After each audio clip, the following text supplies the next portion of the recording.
welcome. Good morning, good afternoon, good evening, dear friends all over the world. And I welcome you once again to our another episode or part two of Dr. Ngozi Orabueze's red flag in relation to the liberation of the Biafran people. And if you have not watched the part one, please try as much as possible to watch it. Very, very important. Try as much as possible to watch the part one so that you can follow suit. Today, one of the red flags of Ngozi Orabueze, the sixth red flag of Ngozi Orabueze, was that Dr. Ngozi Orabueze tried to dissolve the Biafra Republic government in exile, BRGIE. As everybody understands, Ngozi Orabueze is not a cabinet member of that government. She is just a secretary or a COS to the office of the prime minister. So acting on that doctored WhatsApp message, Ngozi Orabueze now pronounced the dissolution of the brigade during the convention. That was a red flag. Okay? That was a very big red flag because you can't dissolve a government that you are not part of. Okay? And once you dissolve that government, it means that the prime minister has been dissolved. It means that the government of Biafra has been dissolved. Then you ask yourself, what right have Ngozi Orabueze to dissolve Brady? Okay, so that was a very big red flag. Number 7, Ngozi Orabueze also tried to dissolve the de facto government in the homeland. You see, to dissolve the de facto government in the homeland. These are the government that the prime minister and the brigade cabinet put together to oversee the governance of our people in the homeland, to see to the activities and internal affairs that happens in Biafran territory. And Ngozi Orabueze has no power to do that. And when she made that pronouncement or sent out memo in that regard, it was the 7th red flag. Number 8, Ngozi Orabueze formed a parallel government. She formed a government of her own. After she tried to dissolve the brigade government, she now formed a government of her own, appointed cabinet members of her own, made them secretaries and deputy secretaries,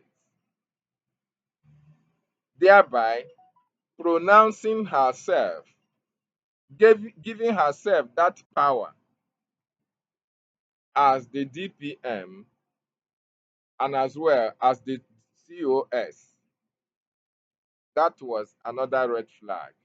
It will be recalled that at the initial stage, when this misunderstanding ensued after the convention, Biafrans that are frequently on government spaces on the X, on the space, came together, elected a 15-man delegate who were charged with the responsibility of bringing Ngozi Orabueze and Ogechukwu Nkere together to find out what the issues were and as well to resolve it amicably outside the social media.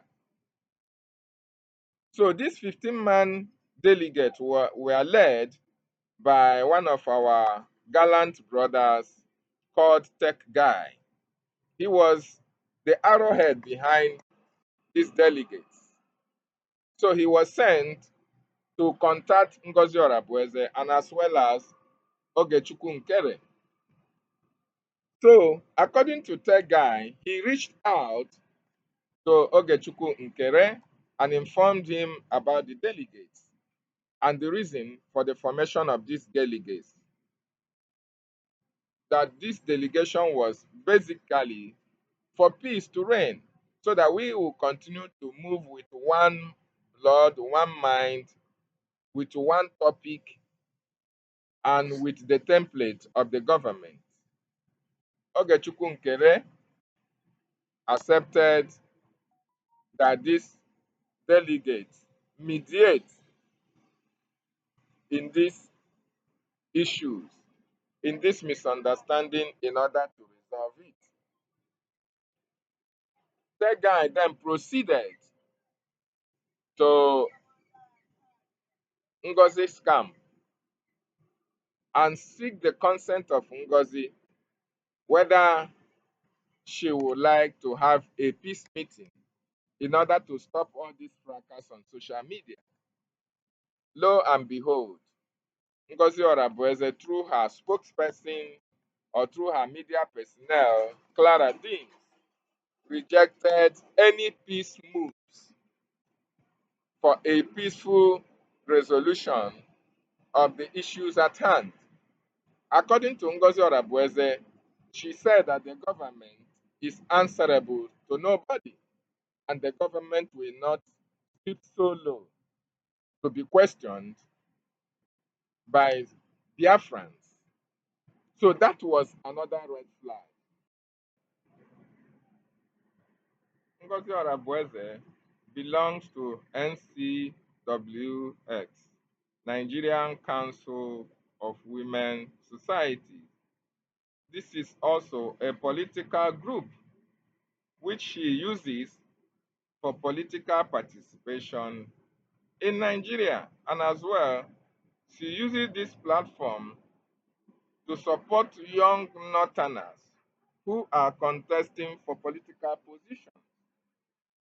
So Ngozi Orabueze is actually a one Nigerianist and belonging to this platform as a Biafran who says she is fighting for the freedom of the Biafran people is also a red flag.